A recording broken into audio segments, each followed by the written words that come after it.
ಇವತ್ತು ನಾನು ಬಾಗಲಕೋಟೆಯಲ್ಲಿದ್ದೀನಿ. ಬಾಗಲಕೋಟೆಯಲ್ಲಿ ಸುಮಾರು 3-4 ದಿನಗಳಿಂದ ನಮ್ಮ ಟೀಮ್ ಕೂಡ ಇಲ್ಲೇ ಒಂದು ಕಾಲವನ್ನು ಕೂಡ ಕಳೀತಾ ಇದ್ದೇವೆ. ಜೊತೆಗೆ ಇಲ್ಲಿ ಎಲೆಕ್ಷನ್ ನ ಕಾವು ಯಾವ ರೀತಿಯಾಗಿ ಏರ್ತಾ ಇದೆ ಅಂದ್ರೆ ಬಿಸಿಲಿನ ಕಾವು ಯಾವ ರೀತಿಯಾಗಿ ಏರ್ತಾ ಇದೆ ಬಾಗಲಕೋಟೆಯಲ್ಲಿ, ಅದೇ ರೀತಿಯಾಗಿ ಒಂದ್ ಕಡೆ ಬಿಜೆಪಿ, ಇನ್ನೊಂದ್ ಕಡೆ ಕಾಂಗ್ರೆಸ್, ಎರಡೂ ಕೂಡ ಒಂದು ಈಕ್ವಲ್ ಫೈಟ್ ಅನ್ನ ಕೂಡ ಕೊಡ್ತಾ ಇದ್ದಾರೆ. 50-50 ಅನ್ನೋ ಲೆಕ್ಕಾಚಾರದಲ್ಲೇ ನೆಕ್ ಟು ನೆಕ್ ಫೈಟ್ ಇರುವಂತ ಒಂದು ಕ್ಷೇತ್ರ. ಈಗ ನನ್ನ ಜೊತೆ ಮಾತನಾಡೋದಕ್ಕೆ ಮಾಜಿ ಸಿಎಂ ಹಾಗೂ ಹಾಲಿ ಸಂಸದರಾಗಿರುವಂತ ಬಸವರಾಜ ಬೊಮ್ಮಾಯಿ ಅವರಿದ್ದಾರೆ. ಅವರೊಟ್ಟಿಗೆ ಮಾತನಾಡಿಸ್ತಾ ಹೋಗೋಣ. ಸರ್, ಎರಡೂ ಕಡೆ ನೀವು ಒಂದು ಉಪಚುನಾವಣೆಯಲ್ಲಿ ಒಂದ್ ರೀತಿಯಾಗಿ ಅಭ್ಯರ್ಥಿ ಪರವಾಗಿ ದೊಡ್ಡ ಮಟ್ಟದಲ್ಲೇ ಪ್ರಚಾರ ನಡೆಸೋದಕ್ಕೆ ಹೋಗಿದ್ರಿ. ಈಗ ಬಾಗಲಕೋಟೆಯಲ್ಲಿ ಇದ್ದೀರಾ. ಯಾವ ರೀತಿಯಾಗಿ ಅನ್ನಿಸ್ತಿದೆ ಸರ್ ಎರಡೂ ಕ್ಷೇತ್ರಗಳು ನಿಮಗೆ? ಎರಡೂ ಕ್ಷೇತ್ರದಲ್ಲಿ ಭಾರತೀಯ ಜನತಾ ಪಕ್ಷ ಭಾಳ ಸ್ಪಷ್ಟವಾಗಿರುವಂಥ ಬಹುಮತದಿಂದ ಖಂಡಿತವಾಗೂ ಗೆಲ್ತಾರೆ. ಬೈ ಎಲೆಕ್ಷನ್ ಬರುವ ಪೂರ್ವದ 2.5 ವರ್ಷದ ಕಾಂಗ್ರೆಸ್ಸಿನ ಆಡಳಿತದ ಬಗ್ಗೆ ಎಲ್ಲ ವರ್ಗದ ಜನ ಭ್ರಮ ನಿರಸನಗೊಂಡಿದ್ದಾರೆ. ಯಾರು 23ರಲ್ಲಿ ಕಾಂಗ್ರೆಸ್ಸಿಗೆ ನಂಬಿಕೆ ಓಟ್ ಹಾಕಿದಂಥ ಅಹಿಂದ ವರ್ಗದವರೂ ಕೂಡ ಕಾಂಗ್ರೆಸ್ ಬಗ್ಗೆ ಭ್ರಮ ನಿರಸನಗೊಂಡಿದ್ದಾರೆ. ಹೀಗಾಗಿ ಬಹಳ ದೊಡ್ಡ ಬದಲಾವಣೆಯ ಗಾಳಿ ಎರಡೂ ಕಡೆ ಬೀಸ್ತಾ ಇದೆ. ಅದು ಓಟಲ್ಲಿ ಪರಿವರ್ತನೆ ಆಗೇ ಆಗ್ತದೆ. ಎರಡೂ ಕಡೆ ದೊಡ್ಡ ಮಾರ್ಜಿನ್ನಲ್ಲಿ ನಮ್ಮ ಇಬ್ಬರು ಅಭ್ಯರ್ಥಿಗಳು ಗೆಲ್ತಾರೆ. ಸರ್, ಇಲ್ಲಿ ಬಾಗಲಕೋಟೆ ವಿಚಾರ ಬಗ್ಗೆ ಮಾತನಾಡ್ತಾ ಹೋದ್ರೆ ನಿಮ್ಮವರು ಅಭಿವೃದ್ಧಿ ಹಾರಿಕಾರ ಅಂತಾನೆ ಹೆಸರನ್ನ ತೆಗೆದುಕೊಂಡಿದ್ದಾರೆ. ಅಭಿವೃದ್ಧಿ ಪರವಾಗಿ ಓಟನ್ನ ಕೇಳ್ತಾ ಇದ್ದಾರೆ. ಜೊತೆಗೆ ಆ ಕಡೆ HY ಮೇಟಿ ಅವ್ರ ಪುತ್ರ ಆಗಿರುವಂತಹ ಉಮೇಶ್ ಮೇಟಿ ಅವರು ಒಂದ್ ರೀತಿಯಾಗಿ ಸಿಂಪತಿ ಓಟ್ಸ್ ಅನ್ನ ಕೇಳ್ತಾ ಇದ್ದಾರೆ. ಜೊತೆಗೆ ಅವರಿಗೆ ಸಪೋರ್ಟಿವ್ ಆಗಿ ಗ್ಯಾರಂಟಿ ಸ್ಕೀಮ್ಗಳು ಕೂಡ ಇದೆ. ಹಾಗಾಗಿ ಅವ್ರಿಗೂ ಕೂಡ ಒಂದಿಷ್ಟು ಪಾಸಿಟಿವ್ ಹೋಪ್ಸ್ ಇದೆ. ಇದ್ರ ಬಗ್ಗೆ ಏನ್ ಹೇಳ್ತೀರಾ ಸರ್? ನೋಡಿ, ಒಂದು ಮಾತು, ಸತ್ಯ ಏನನ್ನುವಂಥದ್ದು ಮೇಟಿ ಮಂತಂದ್ರಿಗೂ ಗೊತ್ತು, ಮೇಟಿಯ ಸಪೋರ್ಟರ್ಸ್ಗೂ ಗೊತ್ತು, ಅವರ ನಂಬಿರುವಂಥ ಎಲ್ಲ ಸಮುದಾಯಗಳಿಗೂ ಕೂಡ ಗೊತ್ತು. ಮೇಟಿಯವರು ಜೀವಂತವಾಗಿದ್ದಾಗ ಅವರನ್ನು ಗೌರವದಿಂದ ನಡೆಸ್ಕೊಂಡಿಲ್ಲ, ಕಾಂಗ್ರೆಸ್ಸು ನಡೆಸ್ಕೊಂಡಿಲ್ಲ ಮತ್ತು ಸರ್ಕಾರ ಕೂಡ ನಡೆಸ್ಕೊಂಡಿಲ್ಲ. ಅದರಿಂದಲೇ ಭಾಳಷ್ಟು ಮಾನಸಿಕ ನೋವನ್ನು ಅವರು ಉಂಟಿದ್ದು. ಪ್ರಥಮದಲ್ಲಿ ಅವರನ್ನು ಮಂತ್ರಿ ಮಾಡಬೇಕು ಅನ್ನುವಂಥದ್ದಿತ್ತು, ಮಂತ್ರಿ ಬೇಡಿಕೆ ಇತ್ತು. ಅವರು ಕೂಡ ಭಾಳ ಆಶಾಭಾವನೆ ಇದ್ದರು. ಆದರೆ ಅವರನ್ನು ಕ್ಯಾಬಿನೆಟ್ ಮಂತ್ರಿ ಮಾಡದಿರುವಂಥದ್ದು ಭಾಳ ದೊಡ್ಡ ನಿರಾಸೆ ಆಯಿತು. ಸೀನಿಯರ್ ಮೋಸ್ಟು ಸಿದ್ದರಾಮಯ್ಯವರು ಬಿಟ್ಟರೆ ಅವರೇ ಸೀನಿಯರ್. ಆದರೂ ಕೂಡ ಅವ್ರನ್ನ ಮಂತ್ರಿ ಮಾಡಲಿಲ್ಲ. ಅದಾದ ಮೇಲೆ ಅವರನ್ನು ನಡೆಸ್ಕೊಂಡಿರುವಂಥ ರೀತಿ ಹಲವಾರು ರೀತಿಯಲ್ಲಿ ಈ ಕ್ಷೇತ್ರದ ಅಭಿವೃದ್ಧಿಗೆ ಅವ್ರ ಸರ್ಕಾರ ಇದ್ದು ಪೂರಕ ಆಗಬೇಕಾಗಿರುವಂಥದ್ದು ಅವರಿಗೆ ನಡ್ಕೊಂಡ ಕೆಟ್ಟ ರೀತಿಯಿಂದ ಇಲ್ಲಿ ಅಭಿವೃದ್ಧಿ ಕೂಡ ಆಗದಿರೋದಂಥ ವ್ಯವಸ್ಥೆ ಆಯಿತು. ಹೀಗಾಗಿ ಅವರು ಕೊನೆಗೆ ಈ ಕ್ಷೇತ್ರದಲ್ಲಿ ನಾನು ಏನು ಮಾಡೋಕ್ಕಾಗಿಲ್ಲ ಅನ್ನುವಂಥ ಕೊರಗು ಕೂಡ ಇತ್ತು ಅವ್ರಿಗೆ. ಆಯ್ತಪ್ಪ, ಎಷ್ಟು ದಿವಸ ಇರ್ತೀನಿ, ಅಷ್ಟು ದಿವಸ ಮಾಡೋಣ, ಒಳ್ಳೆ ರೀತಿ ಮಾಡೋಣ ಅಂತ ಪಾಪ ಭಾಳ ಒಳ್ಳೆಯ ಮುಗ್ಧ ಮೇಟಿಯವರು, ನಮ್ಮ ತಂದೆಯವರಿಗೆ ಭಾಳ ಆತ್ಮೀಯರು. ಅವ್ರ ಮಕ್ಕಳು ಅವರೆಲ್ಲರೂ ಕೂಡ ನನಗೆ ಆತ್ಮೀಯರು. ಆದರೆ ಕಾಂಗ್ರೆಸ್ ಅವರು ಸರಿಯಾಗಿ ನಡೆಸ್ಕೊಂಡಿಲ್ಲ. ಈ ಸತ್ಯ ಭಾಳ ಜನಕ್ಕೆ ಗೊತ್ತಿಲ್ಲ. ಹೀಗಾಗಿ ಆ ಸಿಂಪತಿಯನ್ನು ಪಡ್ಕೊಳ್ಳೋಕ್ಕೆ ಸಾಧ್ಯ ಇಲ್ಲ. ನಂಬರ್ 1. ನಂಬರ್ 2, ಅಭಿವೃದ್ಧಿಯಲ್ಲಿ ಈ ಕ್ಷೇತ್ರ ಅಂತಲ್ಲ, ಇಡೀ ಕರ್ನಾಟಕದಲ್ಲಿ ಅಭಿವೃದ್ಧಿ ಆಗಿಲ್ಲ. ಕಾಂಗ್ರೆಸ್ ಪಕ್ಷದ ಶಾಸಕರು ಎಷ್ಟು ಜನ ಹೇಳಿಲ್ಲ, ಬಹಿರಂಗವಾಗಿ ಹೇಳಿದರು. ಕೊನೆಗೆ ಅವರ ಲೆಜಿಸ್ಲೇಚರ್ ಪಾರ್ಟಿಯಲ್ಲಿ ಹೇಳಿದರು, ವಿಧಾನಸಭೆಯಲ್ಲಿ ಹೇಳಿದರು. ಆದರೂ ಕೂಡ ಮುಖ್ಯಮಂತ್ರಿಗಳು ಏನು ಮಾಡೋಕ್ಕಾಗ್ತಾಯಿಲ್ಲ. ಮುಖ್ಯಮಂತ್ರಿಗಳು ಟೋಟಲಿ ಫೇಲ್ ಆಗಿದ್ದಾರೆ ಮತ್ತು ಹೆಲ್ಪ್ಲೆಸ್ ಆಗಿದ್ದಾರೆ.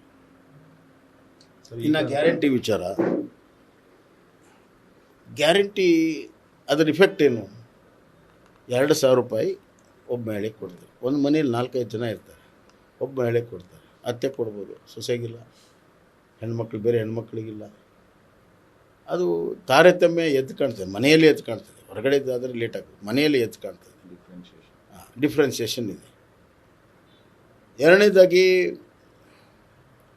2,000 ರೂಪಾಯಿ ಇವತ್ತಿನ ಕಾಲದಲ್ಲಿ ಹೆಣ್ಣು ಮಕ್ಕಳ ಕೂಲಿ ಮಾಡುವಂಥ ಹೆಣ್ಣುಮಕ್ಕಳು, ಹಳ್ಳಿಯಲ್ಲಿ ದಿನನಿತ್ಯ ದಿನಗೂಲಿ ಮಾಡುವಂಥ ಹೆಣ್ಣು ಮಕ್ಕಳ 3 ದಿವಸದ ಅದು ಪಗಾರ, 3 ದಿವಸದ ಅವ್ರ ಸ್ಯಾಲ್ರಿ.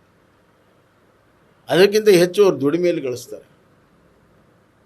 2,000 ರೂಪಾಯಿ ಕೊಟ್ಟಿದ್ದೇವೆ ಅನ್ನೋದು ರಾಜಕೀಯ ಲಾಭ ತೊಗೊಳ್ಳೋದಕ್ಕೆ ಅತಿ ಹೆಚ್ಚು ಪ್ರಯತ್ನಗಳನ್ನು ಮಾಡ್ತಾರೆ. ಇವತ್ತು ಅಡ್ವರ್ಟೈಸ್ಮೆಂಟ್ ನೋಡಿ, ಅವರು ಇದು ಮುಂದುವರಿತದೆ ಅಂತ, ಅಂದರೆ ಮುಂದುವರಿಸಬಾರ್ದಂತ ಮಾಡಿದ್ದಾರೆ ಅವರು. ಇದು ಮುಂದುವರಿತದೆ ಅಂತ ಅಡ್ವರ್ಟೈಸ್ಮೆಂಟ್ ಕೊಡೋ ಸ್ಥಿತಿಗೆ ಕಾಂಗ್ರೆಸ್ ಬಂದಿದೆ. ಮತ್ತು ಒಂದು ರೀತಿಯಲ್ಲಿ ಅದರ ಮೇಲೇ ನಾವು ಚುನಾವಣೆ ಗೆಲ್ತೀವಿ ಅಂತ. ನಾನು ಇಷ್ಟೇ ಕೇಳ್ತೀನಿ ಸಿದ್ದರಾಮಯ್ಯ ಅವ್ರಿಗೆ, ನೀವು 2,000 ರೂಪಾಯಿ ಏನು ಕೊಟ್ಟಿದ್ದೀರಿ ಮಹಿಳೆಯರಿಗೆ, ಆದರೆ ಇನ್ನೊಂದು ಗ್ಯಾರಂಟಿ ಕೊಡ್ತೀರಾ? ಅವ್ರ ಸುರಕ್ಷತೆ ಬಗ್ಗೆ ಗ್ಯಾರಂಟಿ ಕೊಡ್ತೀರಾ? ಹೆಣ್ಣುಮಕ್ಕಳು ಮನೆಯಿಂದ ಹೊರಗಡೆ ಹೋದರೆ ವಾಪಸ್ ಬರೋವರೆಗೂ ತಂದೆ ತಾಯಿಗಳು ಚಡಪಡಿಸ್ತಾ ಇರ್ತಾರೆ. ಬೆಳಗ್ಗೆದ್ದರೆ ರೇಪು, ಕೊಲೆ, ಬ್ಲ್ಯಾಕ್ಮೇಲು, ಆಮೇಲೆ ಲವ್ ಜಿಹಾದು, ಇವುಗಳ ಸುದ್ದಿನೇ ಇದೆ. ಒಂದು ಹೆಣ್ಮಗಳು ಕಾಲೇಜಿಂದ ಲೇಟಾಗಿ ಬಂದರೆ ಕಳವಳ ಇದೆ. ಹೆಣ್ಮಗಳು ಕೆಲಸಕ್ಕೆ ಸಾಯಂಕಾಲ ಲೇಟಾಗಿ ಬಂದರೆ ತಂದೆ ತಾಯಿಗಳು ಎದುರು ನೋಡ್ತಾ ಇರ್ತಾರೆ. ಸಮಾಜದಲ್ಲಿ ಒಂದು ರೀತಿಯಲ್ಲಿ ಆತಂಕವನ್ನು ಸೃಷ್ಟಿಯಾಗಿದೆ ಇವರ ಆಡಳಿತದಿಂದ, ಹಲವಾರು ರೀತಿಯಲ್ಲಿ. ಈಗ ಎಕ್ಸೈಸು ಆದಾಯ ಸಲುವಾಗಿ ಎಕ್ಸೈಸ್ ತನ್ನ ಪಾಡಿಗೆ ಬರ್ತಿತ್ತು, ಆದರೆ ಈಗ ಖಜಾನೆ ಖಾಲಿಯಾಗಿದೆ. ಎಕ್ಸೈಸ್ ನಂಬ್ಕೊಂಡು ಇವರು ಮಾಡ್ತಾಯಿದ್ದಾರೆ. ವ್ಯಾಪಕವಾಗಿ ಹಳ್ಳಿಯಲ್ಲಿ ಕಿರಾಣಿ ಅಂಗಡಿಯಲ್ಲಿ ಇವತ್ತು ಲೈಸೆನ್ಸೇ ಬೇಕಾಗಿಲ್ಲ, ಕಿರಾಣಿ ಅಂಗಡಿಯಲ್ಲಿ ಇವತ್ತು ಲಿಕ್ಕರ್ ಸಿಗ್ತಾಯಿದೆ, ಡ್ರಗ್ಸ್ ಸಿಗ್ತಾಯಿದೆ. ಹಳ್ಳಿಯಲ್ಲಿ ಡ್ರಗ್ಸ್ ಸಿಗ್ತಾಯಿದೆ, ಎಂದೆಂದೂ ಆಗಿರಲಿಲ್ಲ. ಕರ್ನಾಟಕ ಅವರೇ ಹೇಳಿದ್ದಾರೆ ಮೊನ್ನೆ, ಡ್ರಗ್ಸ್ ಜಾಸ್ತಿ ಆಗಿದೆ, ಸೈಬರ್ ಕ್ರೈಮ್ ಜಾಸ್ತಿ ಆಗಿದೆ, ಇದು ನಿಯಂತ್ರಣ ಮಾಡಬೇಕು, ರಾಷ್ಟ್ರೀಯ ಆ್ಯಾವ್ರೇಜ್ಗಿಂತ ಜಾಸ್ತಿ ಆಗಿದೆ ಅಂತ ಅವರೇ ಒಪ್ಕೊಂಡಿದ್ದಾರೆ. ಇಂಥ ದುಸ್ಥಿತಿಗೆ ನಮ್ಮ ಜನರ, ನಮ್ಮ ಮಹಿಳೆಯರ, ನಮ್ಮ ತಾಯಿಂದರ ಸುರಕ್ಷತೆ ಗ್ಯಾರಂಟಿ ಕೊಡ್ತೀರಾ? ಸುರಕ್ಷತೆ ಇದ್ರೆ ತಾನೇ ಮುಂದಿಂದೆಲ್ಲ. ಯಾವುದಿದೆ? ಯಾವುದೂ ಇಲ್ಲ. ಸರ್, ಜೊತೆಗೆ ಮುಖ್ಯಮಂತ್ರಿ ಅವರು ಇನ್ನೊಂದು ಮಾತುಗಳನ್ನು ಕೂಡ ಹೇಳ್ತಾ ಇದ್ದಾರೆ. ಯಾರು ಬಂದು ಪ್ರಚಾರ ಮಾಡಿದ್ರು ಕೂಡ ನಾವೇ ಇಲ್ಲಿ ಗೆಲ್ಲೋದು, 25,000 ಲೀಡ್ನಲ್ಲಿ ಗೆಲ್ತೇವೆ, ಬಿಜೆಪಿ ಅವ್ರು ಯಾರು ಬಂದರೂ ಸಹ ನಮಗೆ ನಾವು ರೆಡಿ ಇದ್ದೇವೆ, ಇದರಲ್ಲಿ ಫೈಟ್ ಮಾಡ್ತೀವಿ, 25,000 ಲೀಡಲ್ಲಿ ಗೆಲ್ತೀವಿ ಅನ್ನೋ ವಿಶ್ವಾಸದಲ್ಲಿದ್ದಾರೆ ಸರ್. ಅವರು ದುಡ್ಡಿನ ಅಹಂದಿಂದ ಮಾತಾಡ್ತಾರೆ. ಚಿಕ್ಕಾಪಟ್ಟಿ ದುಡ್ಡಿನ ಹೊಳೆ ಹೊರಿಸ್ತಾರೆ. ಇನ್ನು ನಾಳೆ ನಾಡಿದ್ರಲ್ಲಿ ಸಂಶಯನೇ ಇಲ್ಲ. ಬೇಕಾದ್ರೆ ಕಂಪ್ಲೇಂಟ್ ಕೊಡಿ ಅಂತ ಉಪಮುಖ್ಯಮಂತ್ರಿ. ಏನು ಅಂಗೈ ಹುಣ್ಣಿಗೆ ಕನ್ನಡಿ ಬೇಕಾ? ಅದರಲ್ಲಿ ಪಳಗಿದ್ದಾರೆ ಅವರು. ಅದಕ್ಕೆ ಆ ದುಡ್ಡಿನ ಅಹಮದಿಂದ ನಾವು ಆರಿಸಿ ಬರ್ತೀವಿ ಅಂತಾರೆ. ಆದರೆ ಒಂದು ಮಾತು ಹೇಳೋಕ್ಕೆ ಇಚ್ಛಪಡ್ತೀನಿ, ಯಾವಾಗ ಅನೀತಿ, ಅತ್ಯಾಚಾರ ಅತಿ ಆಗ್ತದೋ, ದೌರ್ಜನ್ಯ ಹೆಚ್ಚಾಗ್ತದೋ, ಅವು ದುಡ್ಡು ಕೆಲಸ ಮಾಡಲ್ಲ. ಸರ್, ಜೊತೆಗೆ ಇಲ್ಲಿ ಅಭ್ಯರ್ಥಿ ಆಯ್ಕೆಯಲ್ಲೂ ಕೂಡ ಸಾಕಷ್ಟು ಗೊಂದಲ ಆಯಿತು. ಕಾಂಗ್ರೆಸ್ನಲ್ಲಿ ಅವರೇ ಕುಟುಂಬದವರೇ 3-4 ಜನ ಟಿಕೆಟ್ ಬೇಕು ಅನ್ನೋ ಒಂದು ಕಸರತ್ತನ್ನು ಕೂಡ ನಡೆಸಿದ್ರು. ಅದು ಬಿಜೆಪಿಗೆ ಪ್ಲಸ್ ಆಗುತ್ತೆ ಅನ್ನೋ ಲೆಕ್ಕಾಚಾರದಲ್ಲಿತ್ತು. ಆದರೆ ಈಗ ಇಲ್ಲಿ ನಿಮ್ಮ ಅಭ್ಯರ್ಥಿ ಚರಂತಿಮಠ ಅವರ ಪರವಾಗೂ ಕೂಡ ಅವರ ಸಹೋದರ ನಿಲ್ಲಬೇಕಿತ್ತು. ಅವರು ಕೂಡ ಬಹಿರಂಗವಾಗಿ ಅವ್ರ ಮೇಲೆ ಆರೋಪ ಮಾಡ್ತಿದ್ದಾರೆ. ಬಹಿರಂಗವಾಗಿ ಅವ್ರಿಗೆ ಯಾರು ವೋಟ್ ಹಾಕಬೇಡಿ ಅಂತ ಹೇಳ್ತಾ ಇದ್ದಾರೆ. ಸರ್, ಇದು ನಿಮಗೆ ಡ್ಯಾಮೇಜ್ ಆಗಲ್ವಾ? ಖಂಡಿತವಾಗಿಯೂ ಆಗಲ್ಲ. ಕಳೆದ ಬಾರಿ ಆಗಿರುವಂಥ ಒಂದು ಲೋಪ ನಮ್ಮ ಜನ ಅರ್ಥ ಮಾಡ್ಕೊಂಡಿದ್ದಾರೆ. ಅದಕ್ಕೆ ಯಾವುದೂ ಮನ್ನಣೆ ಸಿಗ್ತಾಯಿಲ್ಲ ಈಗ. ಹೀಗಾಗಿ ಅದು ನಮ್ಮ ಪ್ರಗತಿಗೆ ಅದು ಯಾವುದೂ ಕೂಡ ಲೆಕ್ಕವೇ ಇಲ್ಲ. ಜನಸಾಗರವೇ we have broken the Congress vote bank. Congress vote ಬ್ಯಾಂಕನ್ನು ನಾವು ಬ್ರೇಕ್ ಮಾಡಿದ್ದೇವೆ. ಸಾಮಾಜಿಕವಾಗಿ ನಾವು ಕಾಂಗ್ರೆಸ್ ವೋಟ್ ಬ್ಯಾಂಕನ್ನು ಬ್ರೇಕ್ ಮಾಡಿದ್ದೇವೆ. ದೊಡ್ಡ ಪ್ರಭಾವ ಜನ ಪರವಾಗಿರುವಾಗ ಅವು ಯಾವುದೂ ಲೆಕ್ಕ ಇಲ್ಲ.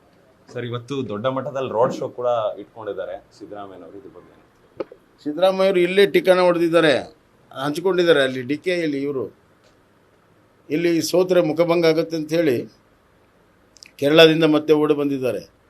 ಬರಲ್ಲ ಅಂದವ್ರು ಮತ್ತೆ ಬಂದಿದ್ದಾರೆ. ಇದೇ ತೋರಿಸ್ತದೆ ಅವರು ಸೋಲುವ ಹಾದಿಯಲ್ಲಿದ್ದಾರೆ. ಸರ್, ಕೊನೆಯದಾಗಿ ಸರ್, ಗೆದ್ರೆ ಒಂದು ವೇಳೆ ಬಿಜೆಪಿ ಎಷ್ಟು ಲೀಡಲ್ಲಿ ಗೆಲ್ಬಹುದು ಅನ್ಸುತ್ತೆ ನಿಮಗೆ ಬಾಗಲಕೋಟೆಯಲ್ಲಿ? ಬಾಗಲಕೋಟೆಯಲ್ಲಿ ನನ್ನ ಪ್ರಕಾರ 15,000ರಿಂದ ನಾವು ಗೆಲ್ತೀವಿ. ಎಸ್, ಇದಾಗಿತ್ತು ಮಾಜಿ ಮುಖ್ಯಮಂತ್ರಿಗಳಾದಂಥ ಬಸವರಾಜ ಬೊಮ್ಮಾಯಿ ಅವರ ಮಾತುಗಳು. ಕ್ಯಾಮರಾ ಪರ್ಸನ್ ಕುಲಕರ್ಣಿ ಜೊತೆ ಓಂ ವಿವೇಕ್, ಆದಿತ್ಯ ಕಾರ್ಲೇಕರ್, ಅಶ್ವವೇಗ ನ್ಯೂಸ್, ಬಾಗಲಕೋಟೆ.